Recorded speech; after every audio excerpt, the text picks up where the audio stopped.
My topic this morning is, are there spooks in your life? Well, there are the spooks that we usually think of, the witches, the goblins, the ghosts, about Halloween time. But spooks come in many other forms. There are the spooks that haunt you from the past, the so-called mistakes, the painful experiences.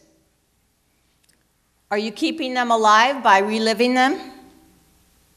Neville Goddard, a New Thought author, says, "Do not waste one moment in regret, for to think feelingly of the mistakes of the past is to reinfect yourself." That's pretty heavy, isn't it, when you think about that?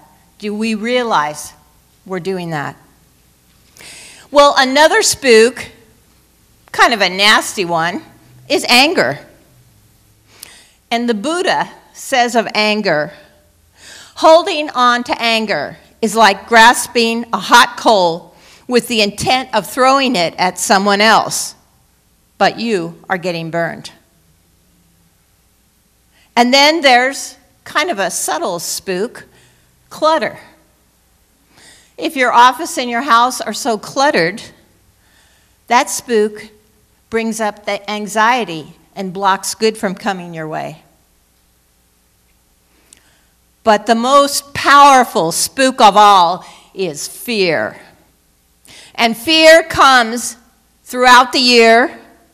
It comes at night in the form of nightmares. It comes during the day. And it comes in many varieties.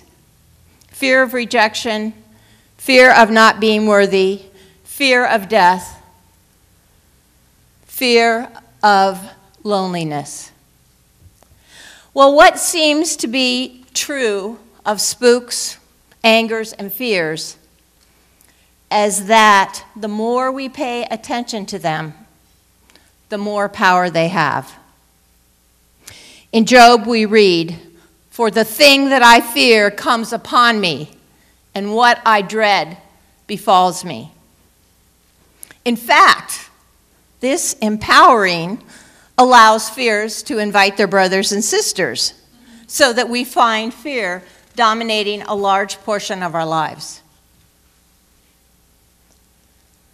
What we can do is use nightmares, angers, and fears just for the message they're bringing us. We wouldn't be experiencing them unless we were stuck in some limited or false ideas. So we can use them as a wake-up call. What can we do to move forward when we get that wake-up call? Well, first of all, we can remember they have no true power. We can choose to withdraw our attention from them and thereby withdrawing the power and turn to the truth of God, that God is everywhere present and we're expressions of God and live and move and have our being in God. Then there's nothing to fear. We can remember that God law contains the possibility of all freedom, and we can use it to change our lives for the better. In Living the Science of Mind, a great book by Ernest Holmes that I recommend everyone have, he says the quickest and most effective method to get rid of fear is to get quiet and lift the whole thought in confidence and faith to something bigger than we are. With prayer and faith, affirmative meditation, and communion with the Divine Spirit, which is closer to us than our very breath, fear is released. Well, most of you know our wonderful tool, scientific prayer treatment. And it's broken into steps, and as people become more comfortable. They don't have to go through all the steps, but the steps are a great way to treat and know that it's going to really work.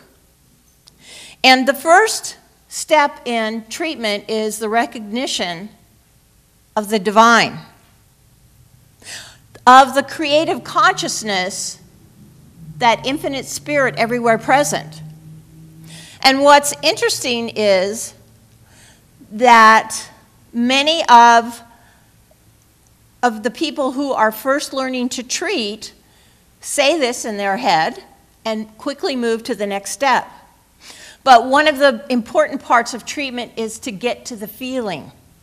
So doing a little meditation, taking just a little time to really quiet your mind and open to feel that beautiful love and presence of spirit is an important part of treatment. And then knowing we are one in the one, that we're not alone. What a relief to know we don't live on this planet as little entities isolated. We live and move and have our being in the consciousness of God, of spirit. And so once we go through that, then we declare what we are asking for. And Ernest Holmes always has such powerful ways of saying things. Sometimes we're not sure what we want. We know what we don't want, but we're not quite sure. So he says, this is what he used in a treatment. There are new thoughts, new ideas coming to me. I open my whole consciousness to the influx of that which is larger and better. I identify my mind with inward peace and joy.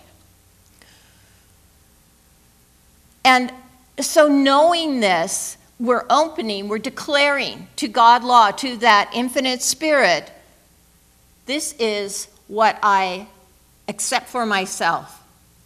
And we say it in the present moment. Now, sometimes the circumstances look pretty scary. They look spooky. And it's hard to believe that. So sometimes we have to go into the argumentative part, where we're basically convincing ourselves that spook has no power. That circumstance is only temporary. Ernest says, I'm no longer hypnotized by the old thought patterns.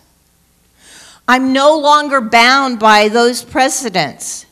I'm no longer limited to what everyone has believed, because now I know there is a new truth, a new reality.